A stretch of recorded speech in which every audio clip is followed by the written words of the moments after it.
యెహోవా బాహుబలము తక్కువైనదా? సంఖ్యాకాండం 11:23.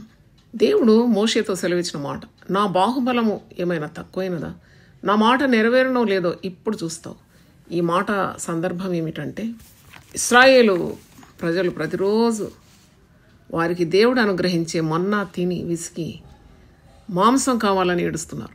వారి మధ్యనున్న మిశ్రిత జనం మాంసాపేక్ష అధికముగా కనపరచగా ఇశ్రాయేలు మరల ఏడ్చి, మాకెవరు మాంసం పెట్టెదరు? సంఖ్యాకాండం 11:4 మనం చూస్తున్నాం.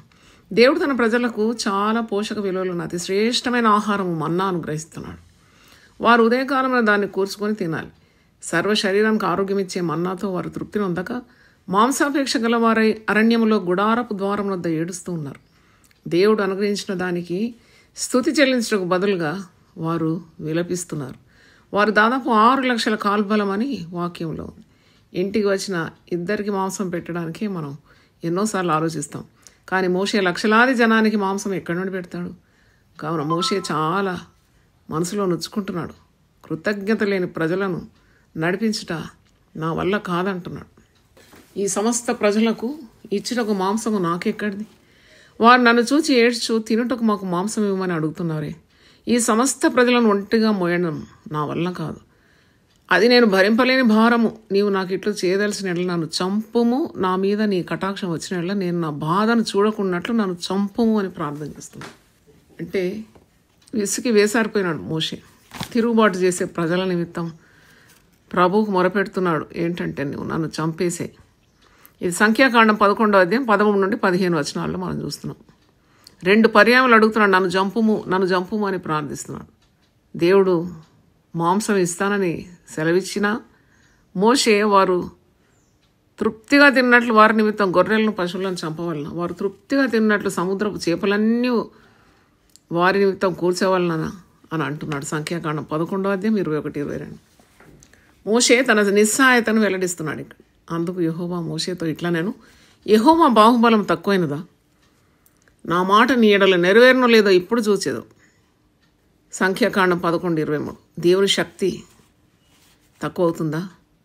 నేను నా ప్రజలకు నా బాహుబలం చూపుతాను, నా మాట నెరవేరడం నీకు మరి ప్రత్యక్షపరుస్తానని దేవుడు తన శక్తిని ప్రదర్శిస్తానని మోషేతో సెలవిస్తున్నాడు. తర్వాత యెహోవా సన్నిధి నుండి ఒక గాలి బయలుదేరి సముద్రం నుండి పూరేళ్లను రప్పించి పాళెం చుట్టూ ఈ ప్రక్కన ఆ ప్రక్కన దిన ప్రయాణం అంత దూరం వరకు భూమి మీద 2 మూరల ఎత్తున వాటిని పడవేశాను. కావున జనులు ఆ దినమంతయు ఆ రాత్రంతయు మరుసటి దినమంతయు లేచి ఆ పూరేళ్లను కూర్చుకొని చూడేది. తక్కువ కూర్చుకున్న వారు 100 తూములను కూర్చుకుని తర్వాత వారు తమ కొరకు పాళెం చుట్టూ వాటిని పరిచిరి. ఆ మాంసం ఇంకా వారి పండ్ల సందున ఉండగానే అది నమలక మునిపే యెహోవా కోపము జనుల మీద రగులుకొనెను. యెహోవా తెగులు చేత వారిని బహుగా బాధించనని సంఖ్యాకాండం 11:31-33 మనం చూస్తున్నాం. ఈ పూరేళ్ళు అంటే బలమైన పిట్టలు అన్నమాట. దేవుడు గాలి చేత సముద్రం నుండి బలమైన ఈ బలిసిన పక్షులన్నింటినీ దిన ప్రయాణం అంత దూరం 2 మూరల ఎత్తు వరకు పాళెంలో పడవేస్తాడు. వారు తిని తృప్తి నుండి పాళెం చుట్టూ వాటిని ఎండబెడతారు. ఆ మాంసం వారి పండ్ల సందున ఉండగానే అది నమలక మునిపే యెహోవా కోపము జనుల మీద రగిలినప్పుడు యెహోవా తెగులు చేత వారిని బాధిస్తాడు. కృతజ్ఞత లేని ప్రజల మీద, అనుమానస్తుల మీద ఆయన కోపము రగులుతూనే ఉంటుంది. దేవుడు సర్వశక్తిమంతుడు. మన అవసరతలు తీర్చుటకు ఆయనకు శక్తి ఉంది. ఆయనకు అసాధ్యం అంటూ ఏదీ లేదు.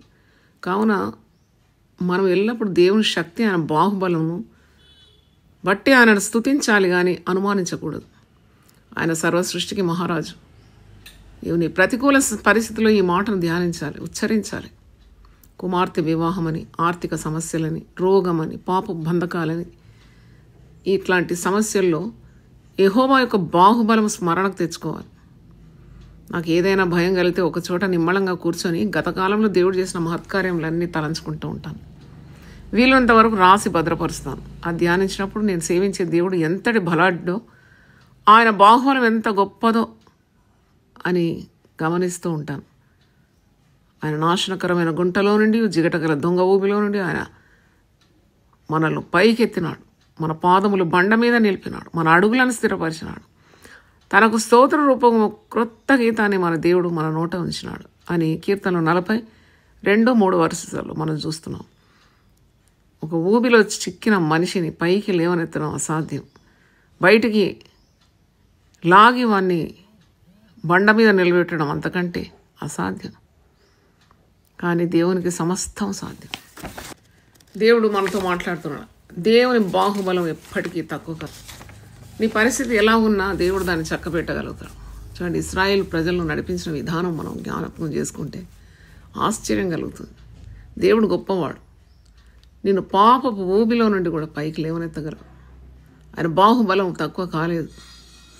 కొన్నిసార్లు మనం అనుకుంటాం కదా, ఈ పాపం నుండి వాడిని విడిపించేది ఎవరు, ఈ పాపం నుండి నిన్నెవరు విడిపిస్తారని, ఈ రహస్య పాపం నుండి నేను గట్టెక్కించేది ఎవరు, పాపాన్ని తప్పించుకోలేక జిగట భూమిలో ఒకవేళ ఇరుక్కుపోయినావా. కానీ దేవునికి సమస్తం సాధ్యం. దేవుని బ్రతిమలాడాలి, ప్రార్థన చేయాలి. పశ్చాత్తాపంతో దేవుని తట్టు తిరిగినప్పుడు అది ఎలాంటి ఊబి అయినా, నాశనకరమైన గుంటైనా దేవుడు తన బాహుబలం చేత నిన్ను ఆ యొక్క ఊబి నుండి పైకి లేవనెత్తి వాక్యం అనే బండ మీద నిన్ను స్థిరపరుస్తాడు. ఇది దేవునికే సాధ్యం. కొందరు అంటారు, మాది పేద స్థితి, మేము దీనులము, మమ్మల్ని ఎవరు ఉద్ధరిస్తారు అనుకుంటారు. కానీ దేవుడు పేదవాళ్లను గొప్పవారుగా చేయడానికి ఆయనకి ఎంతసేపు పడుతుంది? ప్రధానులతో, తన ప్రజల ప్రధానులతో వారిని కూర్చుండబెట్టక ఆయన నేల నుండి దరిద్రులను లేవనెత్తువాడు. పెంట కుప్ప మీద నుండి బీదలను పైకెత్తి సంతులేని దాన్ని ఇల్లాలుగా చేసి కుమారుల సంతోషంగా తల్లిగా చేస్తాననే వాగ్దానం కీర్తన 113, 7-9 మనం చదవగలం. ఆయన చేయలేని కార్యమేది? అయ్యో మా పరిస్థితి ఇలాగుంది, మాకెవరు ఆధారం, మా దినములు ఎలా గడుస్తాయి, మాకు సహాయం చేసేది వారు ఎవరు, మమ్మను మా పిల్లల్ని ఎవరు పోషిస్తారు అనే సందిగ్ధావస్థలో ఉన్నవారికి ఇది గొప్ప వాగ్దానం. ఆయన బాహుబలం ఎప్పుడు తక్కువ కాదు. నేను ఎట్టి పరిస్థితి ఉన్నాయని లేవనెత్తకు ఆయన చాలినవాడు. చాలామంది సంతానం లేక బాధపడతారు. అమ్మ 8 సంవత్సరాలు మాకు సంతానం కలగలేదు, 10 సంవత్సరాలను మాకు సంతానం లేదు. కానీ మీరు ప్రార్థించినప్పుడు మాకు చక్కని కుమారుడు, చక్కని కుమార్తె పుట్టిందని సాక్ష్యాలు కోకోలలో యునైటెడ్ పీపుల్ ఫెలోషిప్లో మీరు వింటారు. దేవుని బాహుబలం అంత శక్తి గలది. ఆయన ఏ కార్యమైనా చేయగలడు. ఇది మనుషులకు అసాధ్యమే, కానీ దేవునికి సమస్తము సాధ్యమే. కన్యక మరియ గర్భం ధరించి రక్షకునిగా తల్లిగా మారుతుంది. ఆమె ఇలా పాడుతుంది, ఆయన తన బాహుతో పరాక్రమం చూపిన వారి హృదయంలో ఆలోచనల విషయమే గర్విష్ఠులను చెదరగొట్టాను. సింహాసనం నుండి బలవంతులను పడద్రోసి దీనులను ఎక్కించాను. ఆకలి కొన్న వారి మంచి పదాలతో సంతృప్తిపరిచి ధనవంతులను వట్టి చేతులతో పంపివేశాను. అబ్రహామునకును అతని సంతానమును యుగాంతం వరకు తన కనికరము చూప జ్ఞాపకం చేసుకుందని మన పితలతో సెలవిచ్చినట్లు ఆయన తన సేవకుడని ఇశ్రాయేలుకు సహాయం చేసినని లూకాసు వార్త 1వ అధ్యాయము 51 నుండి 55 వచనాలు మనం చూస్తున్నాం. శత్రువులు నీకు ఇబ్బంది కలిగిస్తున్నారా? గర్విష్ఠులు నీ మార్గం నాకు అడ్డుగా ఉన్నారా? ఆయన బాహుబలం చాలా గొప్పది. ఆయన చెయ్యి ఆడిస్తే చాలు నీ త్రోవ సరళమైపోతుంది. ఆయన ఇత్తడి తలుపులను పడగొట్టగలడు, ఇనుప గడియలను విడగొట్టగలడు, సింహాసనం నుండి బలవంతులను పడద్రోయగలడు. నువ్వు సొంతగా పైకి రావాలని ఎప్పుడు ప్రయత్నించకు. నా తండ్రి నాకు చక్కని తరబేది ఇచ్చినాడు. నువ్వు ఎక్కడున్నావో అక్కడుండి కష్టపడు. ఆయన బలమైన చేతుల క్రింద దీన మనస్కురాలై ఉన్నప్పుడు తగిన కాలము దేవుడు నిన్ను లేవనెత్తాడని నాతో మా తండ్రి మరి హెచ్చరించినాడు. ఆయన చిత్తము నెరవేరుస్తూ ముందుకు అడుగులు వేస్తే ఆయన తన బాహుబలం చూపి నేను ఉన్నతమైన స్థాయిలో ఉంచగలడు. తూర్పు నుండి పడమటి నుండి అరణ్యం నుండి నీకు హెచ్చు కలగదు. హెచ్చించేవాడు దేవుడే.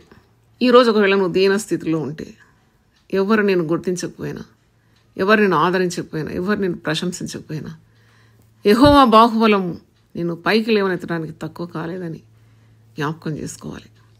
నేను ఉన్నత స్థాయిలో ఆయన ఉంచగలడు. కావున నీవు దేని గురించి చింతించే అవసరం లేదు, వ్యాకుల పడే అవసరం లేదు, ఆలోచించే అవసరం లేదు. ఒకవేళ అప్పుల్లో ఉన్నావో, ఆర్థిక సమస్యల్లో ఉన్నావా, రోగంలో ఉన్నావా, సొంత వారి మరణం వల్ల బాధపడుతున్నావా, పిల్లల భవిష్యత్ కొరకున్న చింత నిన్ను కలిసివేస్తుందా? దేవుని తట్టు చూడు, ఆయన బాహుబలం నీడలు చూపిస్తాడు. ఆనాడు ఇశ్రాయేలు తెలివి లేక సణుగుతూ గొణుగుతూ మాంసం కొరకు ఏడ్చినారు.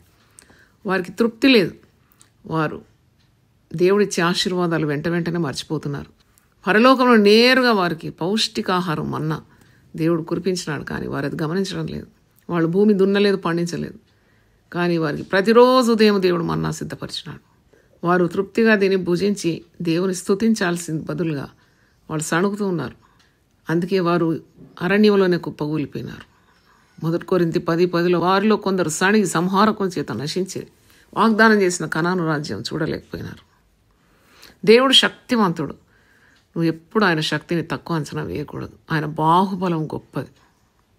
ప్రార్థన చేసుకుందాం. ప్రభువా, లక్షల మంది ఇశ్రాయేలు ప్రజలకు రెప్పపాటులో మాంసం సిద్ధపరిచిన దేవా, మేమెప్పుడు అనుమానం ద్వారా నిన్ను అగౌరవపరచకుండా విశ్వాసం ద్వారా నిన్ను గౌరవించడానికి సహాయం దయచేయండి. నీ శక్తిని మేము ఎప్పుడు కూడా కించపరచొద్దు. యుక్తమైన మాటలు నీ గురించి మేము మాట్లాడాలి. నీ బాహుబలం చేత మా పరిస్థితులన్నీ చక్కబెట్టగల దేవుడు అవుతాను. మా బంధకాల నుండి విడిపించగలడు. నీ బాహుబలం మా జీవితంలో మీరు ప్రదర్శించాలని యేసు పరిశుద్ధ నామములో అడిగి వేడుకుంటున్నాను తండ్రి. ఆమేన్. God bless you.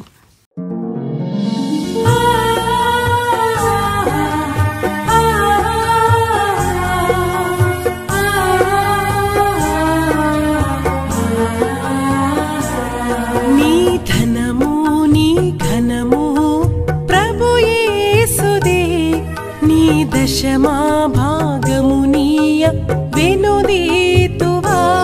నీ ధనము నీ ఘనము ప్రభు యేసుదే, నీ దశమా భాగము నీయ వెనుదీతువా. ధరలోన ధనధాన్యముల నీయగా కరుణించి కాపాడి రక్షింపగా. ధరలోన ధనధాన్యముల నీయగా కరుణించి కాపాడి రక్షింపగా. పరలోకనాదుండు నీకీయగా మరి యేసు కొరకీయ వెనుదీతువా.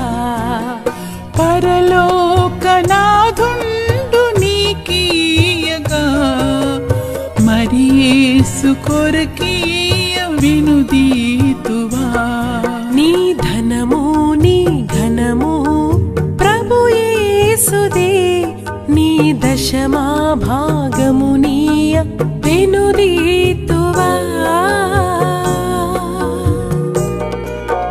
పాడి పంటలు ప్రభువు నీకీయగా కూడు గుట్టలు నీకు దయచేయగా. పాడి పంటలు ప్రభు నీకీయగా కూడు గుట్టలు నీకు దయచేయగా. వీడంగ ప్రభు యేసు నామంబును గడువేల ప్రభుకీయను క్రైస్తవా. వేడంగ ప్రభు యేసు నామంబును గడువేల ప్రభుకీయను క్రైస్తవా.